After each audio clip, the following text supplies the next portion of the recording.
Welcome to USA Global TV and Radio, where our mission is to provide education, entertainment, hope, and inspiration. USA Global TV and Radio connects you with experts and audiences all around the world every single day to help you succeed in business and to live a richer life. Visit us at usaglobaltv.com to learn about career and life-changing training and mentoring programs like the Listening Mentor. Subscribe to our newsletter to stay informed about our special programs and offers. Discover how you can become a guest on one of our shows or a host or producer of a USA Global TV and Radio show of your very own. That's USA Global TV and Radio, where the doctor is always in.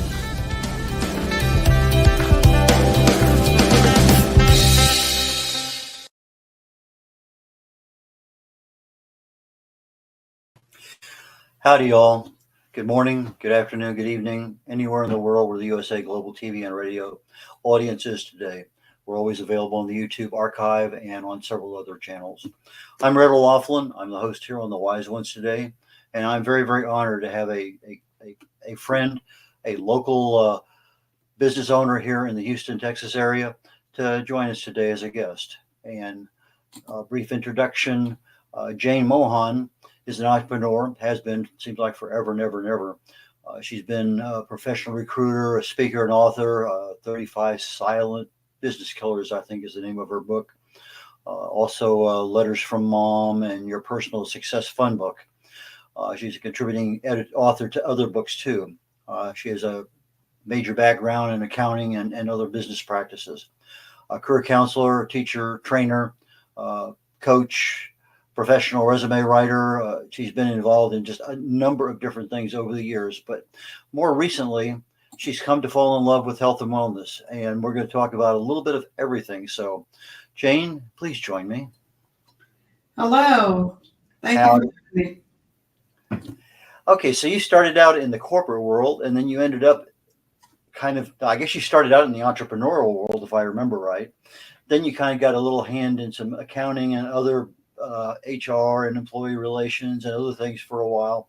And then you kind of got close to, what is my passion, and kind of changed things again. So kind of lead us, very briefly in the next couple of minutes, through that whole evolution of how things were and then how they changed. Oh, wow. Thank you. Thank you. Yeah. So when I was 3, I was diagnosed with eczema, and that's a skin condition that's very painful and one thing and another. So I've dealt with that for years and years. And then one day when I was, I think 12 or 13, I looked into a cabinet that's in our kitchen, and I saw all of these different bottles of prescriptions that my mother had. And I vowed to myself, I am never going to do that. Never, never, never. When I was moved to Houston, my parents sent me an article about zinc and about eczema. And I took some zinc, and oh my gosh, Red, I was like shot out of a cannon. I huffed and puffed with energy for 3 days because apparently my body was so depleted of zinc. And that set me on a journey of over 35 years of my now passion, which has really been my passion all along, but it was kind of dormant, is that about nutrition and vitamins and supplements and alternative health practices and just on and on. And I didn't realize that it had been that many years until I started teaching a class this past year and started counting back. Oh my gosh, it's been a long time. So I've studied so much about like I say, nutrition and health and vitamins, and I've done a lot of alternative medicine type things myself. So that's how my passion got started. What's interesting, one of those things that we don't think of very much are vitamins. I mean, they're in some of the foods and some of the supplements, but it's amazing how one or two can really make a major, major difference. For instance, vitamin B12. It's one that has to go under the tongue because it's a cobalamin, it's disrupted by stomach acid. But I was doing some research recently on Parkinson's disease and the plaque-like aggregates in the brain. B12 destroys them. I mean, it's kind of crazy, but one of the major causes of not causes, manifestations of the disease. And there's a lot of research out there, but there's not a lot of data that just tells people. And B12 deficiency mimics Alzheimer's. I mean, so just a lot of things out there. So when you start getting into some of those things, you dive and you dive and you keep going and you don't come up for air. You get down to some areas that, whoa, I didn't know that. And it's just Sure. it's all the time. It's happening to me. I mean, I thought I knew a little bit about this stuff, but I guess I don't. And just keep going. You and me both. I keep researching, learning more and more. Well, where do you research most of your stuff at? Oh, I have lots of doctors that I watch and listen on the internet. And plus, like I say, I've had, besides the people on the internet, books I've read. I couldn't tell you specifically the books, but just so many different doctors. Tell me about the class you're teaching. The class I'm teaching has been called Get Healthier. Originally, it was Way Less, Get Healthier, but then I realized it's Get Healthier, then Way Less. And then it didn't turn out that way. I was thinking it was going to be a support group, but it turned out where I just taught, which I am a passionate teacher at heart. So anyway, it's been where I live here in a senior community, active adults. And and I'm writing a book that I've started called Doctors Don't Know Everything. And you're sure about that? I'm positive about that. My wife's oncologist and I got in a major discussion. He didn't talk to me for 2 months, and it was a nutritional issue. He was an oncologist and a blood specialist. He wanted my wife to have more calcium, just to have her take more calcium. I said, "No, that's not the way it works." And I had to explain to him, what had to happen in order to get calcium in the bone. And then once it gets there, it doesn't stay there very long because it's a entirely different set of chemical requirements to keep it there. And like I say, for about, he thought he was right. And I said, nope, you're not. And oh, Lord. For about 2 months, every time we went in for a visit, and my wife only wanted me to talk. She didn't want to, I mean, everything had to go between the doctor and myself. So Yeah. It was awkward, but we eventually got over it. And, we both disagree to disagree. It's fine. Yeah. But most doctors, and I'm sure that's part of the title of your book is such that they understand their specialty very well. Mhm. They're very good. They can give you a pill for this. They can tell you lots of things. They can even maybe surgically remove something. Mhm. But if something can be solved with a natural option as a zinc, what was the one? Gestational diabetes, chromium. 100 years ago, before World War II, doctors were treating women, pregnant women, with chromium for gestational diabetes because the fetus was absorbing extra amount of chromium. And I've had several people, friends of mine, who have diabetes, and I mentioned this to them. They take a little bit of chromium just to kind of see, and all of a sudden their insulin portions are halved. And so it's just, again, our current doctors don't either know it or it's not taught to them. Mhm. They have not enough research from clinical tests to say, yes, you can do that. Mhm. But I found that doctors, let's say that I have high blood pressure. And if I say, hey, doc, why don't you let me exercise for a couple of months, see if I can get some pounds off and, maybe see if that'll work rather than a blood pressure pill. I found that almost any doctor, if you give them an option of a natural treatment for 2 or 3 months with the promise to come back and monitor, they're pretty reasonable about letting you do what you want to do, but you have to know something first in order to tell them this is what I'm going to do. What's your opinion? I think you're right. And I just found out, I was looking this up about how much nutrition training that doctors get in medical school, and it's about 11 hours. And so there's no way they can keep up with all the different nutritional things. Plus, they also have to keep up with the current things of their own specialty. And so then these drug people come in and give them the 10-minute spiel about the latest and greatest. And these doctors, they just don't have time because they're dealing with so many things and the patients and the running their business and on and on and on. That's all part of the forward in my book. Well, tell me a little bit more about your book. How do you start out? What do you cover? what it's important for people to learn from it? Well, and when I was teaching the class, I have 6 modules, and let me see if I can remember more. Foods to eat or not eat, hormones, vitamins is another one. And here I am, you're catching me off guard. Well, your book is not published, so I know that's Right.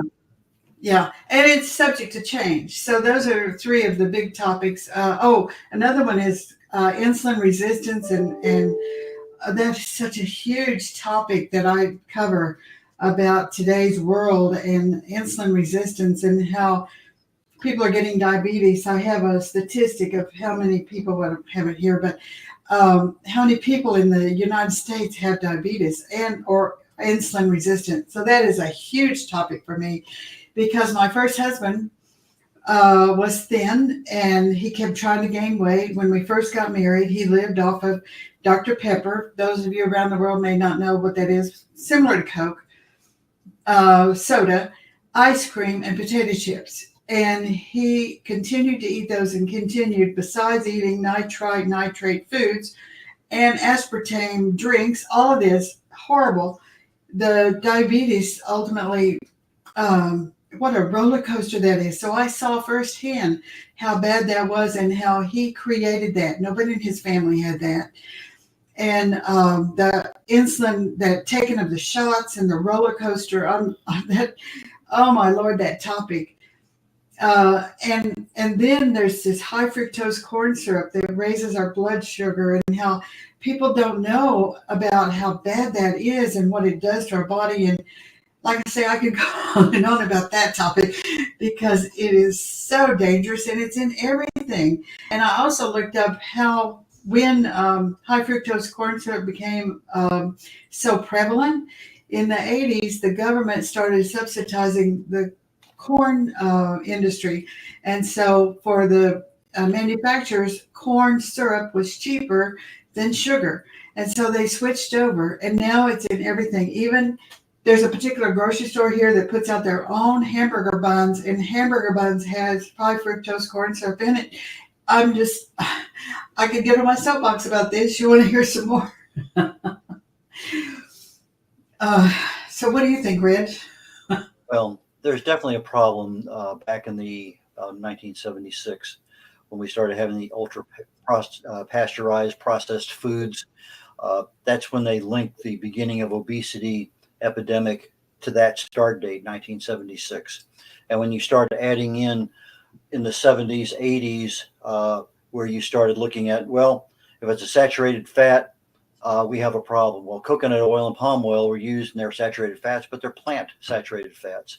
They don't have the same health issues that some animal product saturated fats have. And even that is, depending on who you want to read, there's issues there. But, in order for somebody to do a clinical test, foods are so difficult to do. And that's why you almost can't do one on a food group itself. If you want to do one on T-bone steaks, there's too many variables, and it just doesn't come out the same as having a placebo, randomized, whatever testing being done. Right. But the issue of knowing the glycemic index of something, so you know how that sugar affects you, knowing that insulin ramp up is going to occur in that first couple hours, and yet it feels so good. That tastes so good on the tongue. That's right. There's a little, carrageenan is a sweet one that is very highly toxic. But it tastes so good in ice cream. It just makes it so velvety smooth. In fact, I'm sure if you remember back to being a kid, we'd go down and get a milkshake. And those things had little bubbles in them. They were velvety. You could sit there and just suck those things down like nobody's business. But you can't do that anymore because they don't make them. They don't make the milk the same way. A lot of things that have preservatives in it. It's very difficult to find things that used to be the way they were back 50, 60 years ago. Yeah. But So go ahead. I wanted to tell you, I found out recently that Chick-fil-A's ice cream has carrageenan in it. I was shocked and disappointed because it was so good, and I had to give it up. I'm not doing that anymore. I will eat it occasionally, but very rarely. My wife makes our ice cream most of the time. Yeah. I buy almost all organic everything, Mm-hmm. and I do a lot of label reading on stuff that I don't know. Me too. That to me is something that is, if I had to look at improving my health, probably one of the first things I would recommend to people is learn how to read a food label. There you go. Pay Yeah. attention to the serving size. Dr. Jacqueline and I have had this conversation many times, and I've talked about it on the show. I tell Mhm. people, you want to get healthier? Don't use a dinner plate. Use a salad plate, and only go Right. back. Never go back for seconds. Mm-hmm. Gradually start caloric restriction, cutting those calories back down. Right. Let me tell you a really quick, fast story about my wife. She had about 2014. She had breast cancer, and in the process of going through months of chemo and weeks of radiation, in between those two, the chemo and the radiation, I read a book called The Walls Protocol by Dr. Terry Walls, Yeah.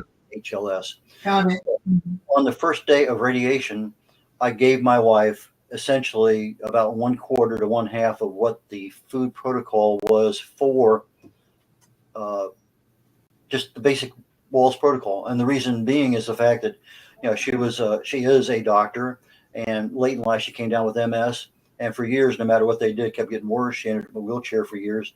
She did her own study. She published a book, and she put herself on her own protocol. And within 3 years, 3 months, she was able to get out of the wheelchair. A couple of months later, she was able to walk using a cane. By the end of the year, she was bicycling 18 miles, and she'd been, laid up forever, and no matter what the doctors did. So I gave it to my wife, and her biggest thing that I couldn't control at that time was fatigue. No matter what, it was 1, 2, 3 2-hour naps a day. Yeah. And so on day one of radiation, which is also supposed to make your fatigue worse, Mm-hmm. I started her on this particular protocol. And within 48 hours, she stopped taking naps. By the end of that first week, she was back working, volunteering at the church. On the last day of radiation, we left Houston and drove to Jacksonville, Florida, 2 days. I rented a U-Haul, and 72 hours after her last radiation, she's on the road driving 500 miles a day by herself. Wow. And that's all because of diet. All Mm-hmm. because of diet. Got And it. that was the thing that cemented into me. Yes, I've always had an interest, but that personal story beyond anything else, just like your little story with zinc, Mm-hmm. there are certain things that, aha, there must be more than just this. Right. Absolutely. I love it. That is such a great, and I have that book. Hopefully, I still have it. I've moved 2 or 3 times, but yeah. When I go to the grocery store and we see what these parents put in their basket for their kids, it's just heartbreaking. Because they don't know. They don't know how bad that stuff is, and what's been put in our food system, and the chemicals and the additives, and even how they hide the additive names, and it's really sad because our healthcare system is more like let's give you a pill and go on. Your body can heal itself, not these pills. And then we talk about the interaction. Like I told you, my mother had this whole cabinet full of pills. And before she died, she had ultimately like 16, 17 different surgeries because, you get the side effects of one of them, and then that causes something else. And then we got to have another pill for that. And my mother was even let go of assisted living because the nurses couldn't keep up with all the changes in medicine, because she would go to the doctor what seemed like every week, trying to mitigate some of the symptoms she was having. And that our health system is really, I don't know, can I say broken? Let me tell you a real quick story. I was in Whataburger, and this has been a couple of years before the pandemic. And there was a woman behind me in a wheelchair, and we're waiting in line. And we were just chatting back and forth. And I don't know how the topic came up, but it came up, and she just volunteered. I'm on 21 different prescriptions. And I said, and my life is terrible. No matter what I do, I'm in pain. I'm up to you. And she says, no, she wasn't in a wheelchair. She was standing behind me. Okay. And she said, 2 years ago, she was in a wheelchair with all this stuff.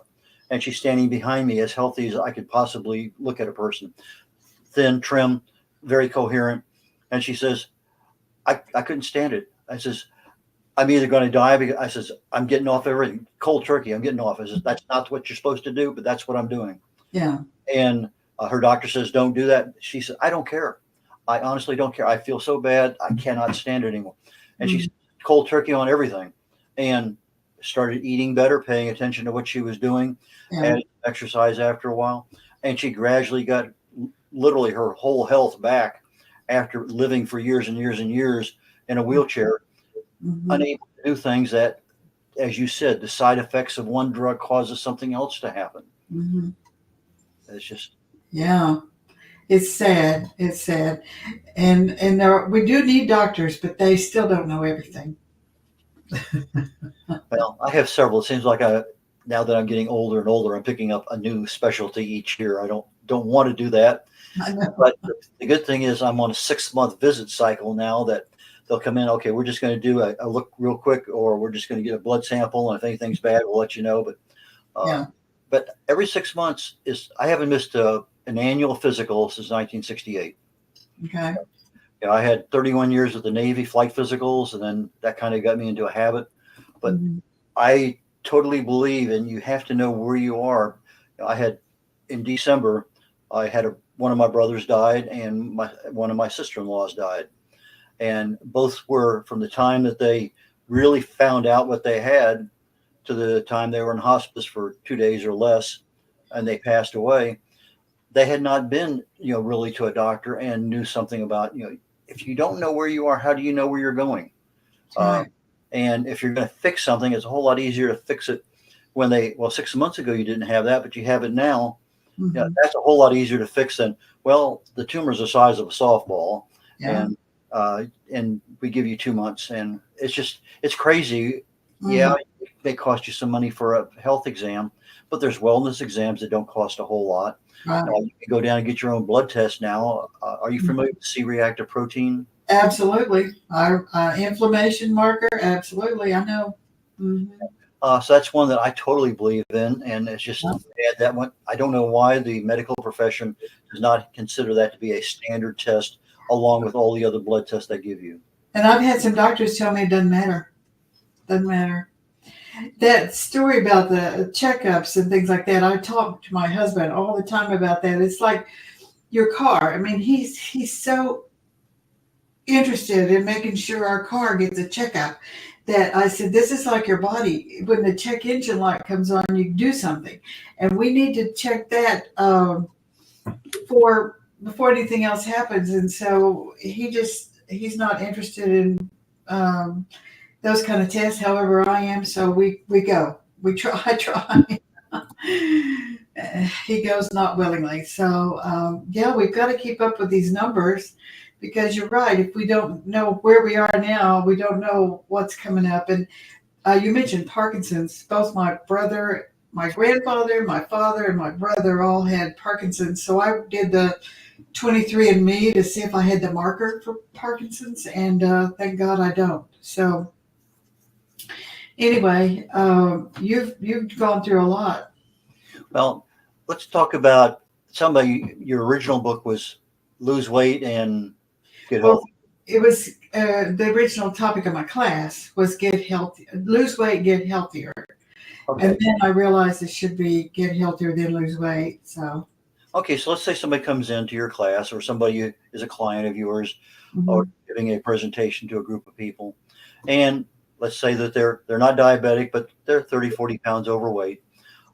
They have a limited lifestyle as far as being active. Why don't you kind of lead us through what kind of lifestyle changes someone should consider to get healthier? Oh yeah, that there's I call it the typical ones. It's the sleep, get better sleep, eat better foods. I think whole foods are better. Definitely they are, and you shop on the outer perimeter of the grocery store, and not all of them down those aisles with all that processed food. Anything that comes out of a plant, manufacturing plant, is not good for the most part.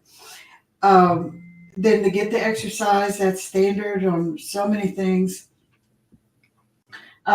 Portion control, like you mentioned, smaller plate. I personally have eaten off of a salad plate for years and years and years and years.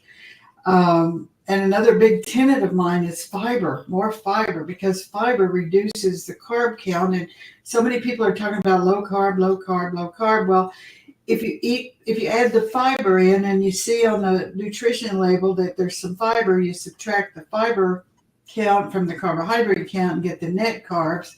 So those are some of the big ones that I can think of right off the top of my head. Let's see. Exercise, I think I mentioned that for sure. We've all got, and that reduces our insulin level.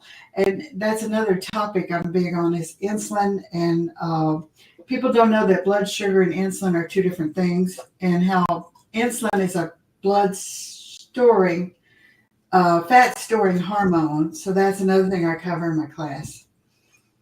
What else was it you wanted to know? Do you cover stress? Stress, yes. Thank you. Cortisol. Cortisol continues to make fat on our bellies. Yeah, I have a whole section on hormones. That's another one of my modules in my book. I mean, in my class, yes. What else?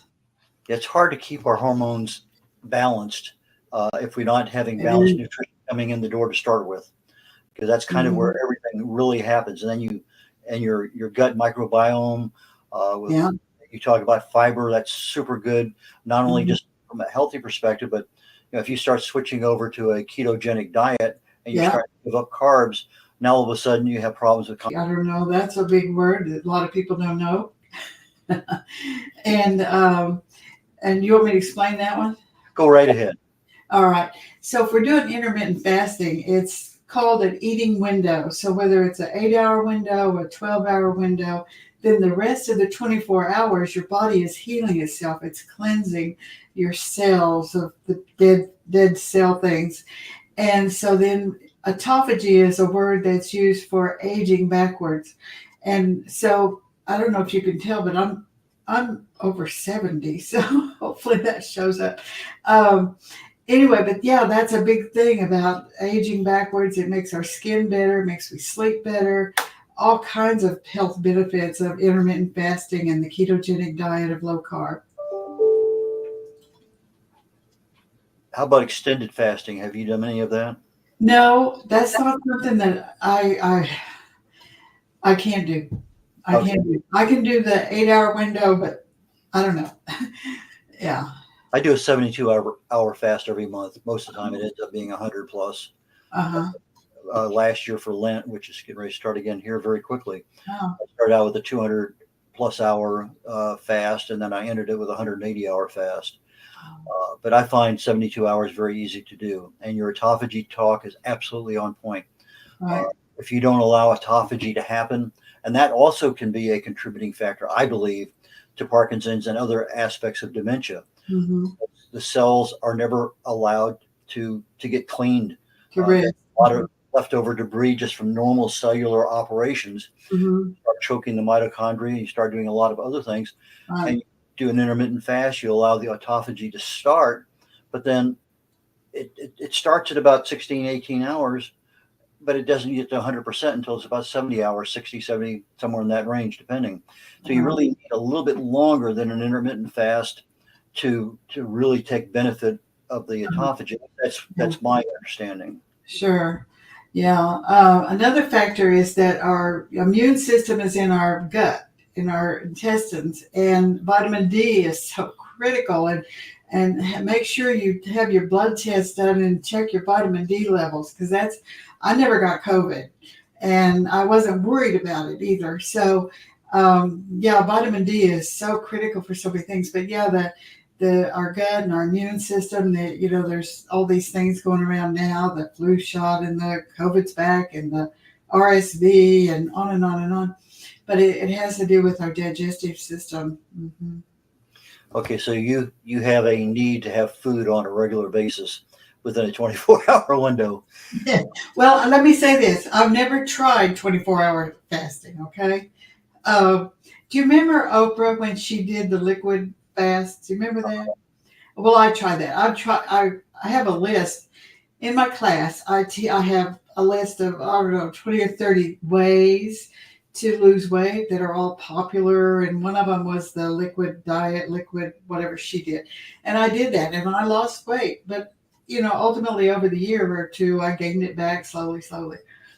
But, so that's the most fasting I've done. No, I've never really tried it. Maybe one of these days I'll get brave and try it. Yeah, there's a Dr. Walter Longo, Longo. He's out of one of the California systems. And he came up with the 72-hour fast, and it kind of ties in with autophagy very, very closely. There's the fact that at 72 hours, you actually rebuild your immune system from scratch. Ooh. Because at that point in time, your body has eliminated through the cellular autophagy all of disconnected, non-functioning molecules, any DNA, anything. Your body does a total repair. And they found that if you extend it to 120 hours, that you can actually take and make alpha cells into beta cells in the pancreas. And they've actually been able to, in animals, reverse type 1 diabetes. And it works very, very well in many, many things. So fasting, to me, I think is a major portion of being healthy. And a lot of things in there that can be done. Yeah. From your perspective of health, okay, we have the food choices, which you've talked about. You talked a little bit about exercise. So why don't we go down that road, exercise? All right. What would you like to know? People say that word all the time. You know that? And all these different topics that I teach, all the research, everybody says, okay, but exercise is the big thing. So go ahead. Let's get that same 30, 40 pound overweight person who wants to improve their overall health. Okay, you have them trained on reading labels. They know a little bit about what foods to select. Yeah. The next area of being healthy.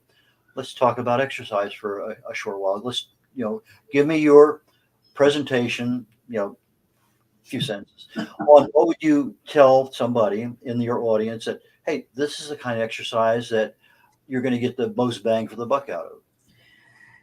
Okay, you want to know the one that I knew this because I actually used to sell them. You've heard of a rebounder?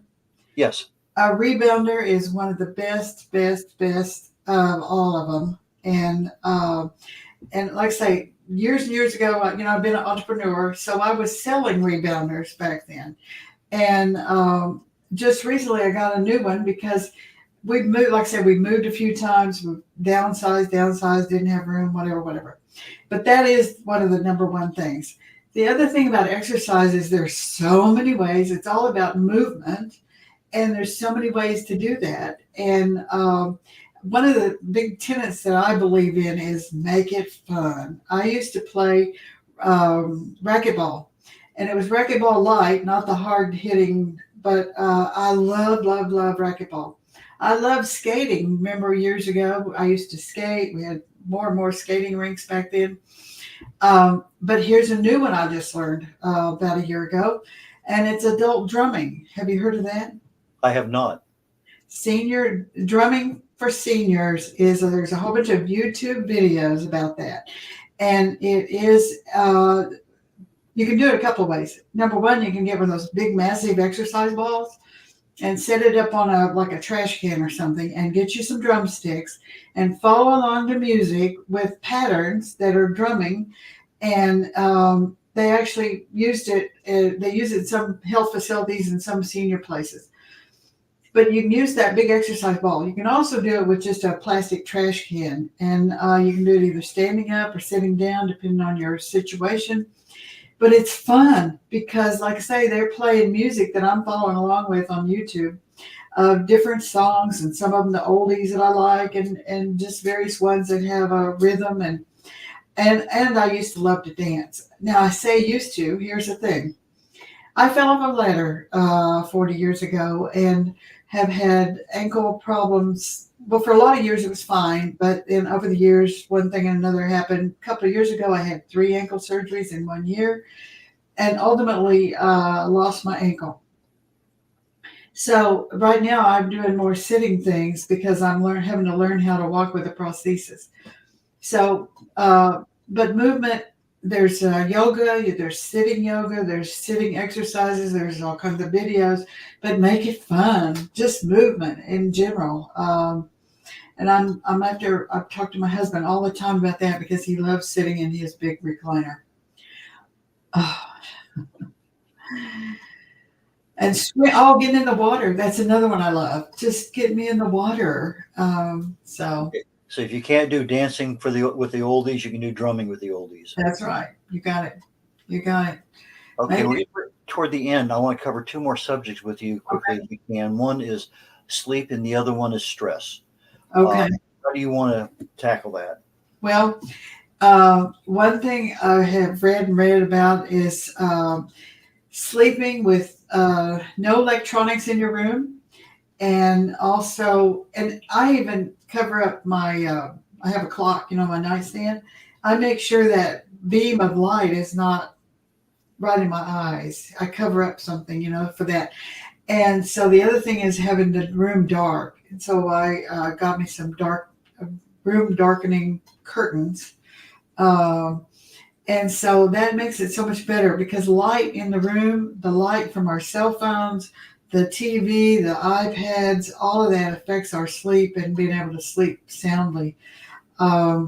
There's things about, and I've learned this the hard way, is if I eat something way too late at night, then I have problems sleeping about that. Even alcohol will make you real sleepy for a while and then you wake up. So sleep is so critical. That's when our body's healing itself. And Lord knows we need healing all the time, just like the autophagy and fasting. So to make your room comfortable and a sound supportive mattress and those kind of things, that is all critical. Light is really bad, and like I say, the electronics is bad. The blue light from electronics has some bad things with your health. Yeah. Two things for stress reduction, stress management. What do you recommend? Oh, I will have to confess that I haven't done that much stress research, but however, I do know that soft music, I play soft music all the time, and there's some stress. Even there's some videos about getting back to sleep. There's another thing about sleep is that there's something about 3 a.m. And there's a bunch of people in this world that wake up at 3 a.m. And so there's some videos about getting back to sleep and videos to help you calm down. And because we're in such a tight, and there's stress of the news and the world. And that's, oh Lord, that's a topic for sure, is taking care of what goes in your mind. Because when we focus on that negative things that can happen, are happening, we have no control over our health, our future, what are we going to do, worry, and it all is combined. And all of that increases our cortisol level, which there again affects our health, and it creates more body fat and things like that cortisol hormone. And so we've got to do something to reduce that stress. And that my husband loves the news. He has a degree in journalism, and we live with the news. And I get to where I have to make him put his headset on so I don't have to hear it anymore, because it's keeping us all stressed up. And you've got to watch what goes in your mind, and the negative people around you, and getting rid of toxic people also is another thing that causes stress. A health coach, who is a good client for you? How do they get in touch with you? And then we'll close out the show with that.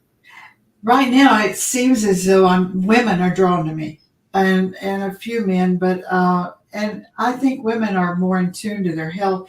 That's another thing I tell my husband is I don't want to be a widow. And it seems like there's more widows than there are widowers, because I don't know. My theory is women are more in tune to their health and take care of their health more. So the ideal person is really anybody, but nurses for one, just, I hate to say women in general but mostly women over 45 that are now in tune or want to do something about their health, because some health things are showing up. The way they get in touch with me is by my email, gethealthiercoach@gmail.com. You can see on the screen. And that's the best way. And nurses, I found out that nurses only get one course, if less, than in health nutrition lessons too. And there they are in the healthcare system. And if you look around, they need some help. So for our audio audiences out there, it's gethealthiercoach@gmail.com. So Right. gethealthiercoach@gmail.com. Right. Jane, thank you so very, very much. I really appreciate you joining us today. Can I tell you about my free giveaway? Absolutely. Please tell us. Okay. So it's kind of a version of Eat This, Not That. That was a big book around. And what it really is my own version. It's called Food Dangers and Better Substitutes. So I have a list of, oh Lord, looks like 30 things on here about food dangers and better substitutes that I'll be glad to, if somebody emails me, put the word free in the subject line and I'll get that to you. Okay, so gethealthiercoach@gmail.com. In the subject line, put the word free, and you will return back to them a copy of your food list and options that are better Substitutes. Better substitutes. Yeah, it's easy changes. Fantastic. Thank you. Thank you again, Jane. Really and truly appreciate it. Jane Moughon, gethealthiercoach@gmail.com. Thank you. Take care. Hi, Randall Laughlin here, getting ready to wrap up the Wise Ones today. And in right around 20 minutes, we have Talking Heads coming up. We're still talking about how to optimize your health in 2024. And today I'm going into some of the more details. We had left last week with fitness, and fitness being an encompassing term of many, many different aspects that we can measure, such as physical activity and diet and nutrition and things that we talked about here today. And so today I plan on going into some specific aspects of whole body, healthy body, things that, sometimes we think about them, sometimes we don't. And then gradually start getting into the diet end of things. So that's my focus today, is to start that part of our program. To start it out as potentially an 8-week program. Looks like probably be a little bit longer than that. And I think today is week number 5. I could be wrong. But anyway, we're into the new year and continuing on. And please join me on Talking Heads on the USA Global TV and Radio Network. And take care. Bye now.